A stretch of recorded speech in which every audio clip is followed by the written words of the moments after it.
how to change field of view in Minecraft on PC. You want to load up the Minecraft launcher, and then you will just open up the version of Minecraft which you play. So just gonna give it some time here to load.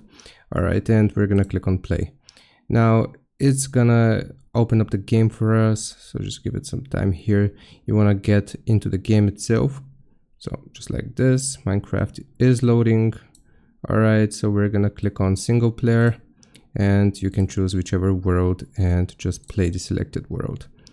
All right, so it's gonna take a little bit of time to load. As you can see, now you want to press the escape key on your PC and go into options, and right here at the top left you will see field of view or FOV, and you can change it by dragging this slider, click on done, and that is going to change the field of view for your Minecraft.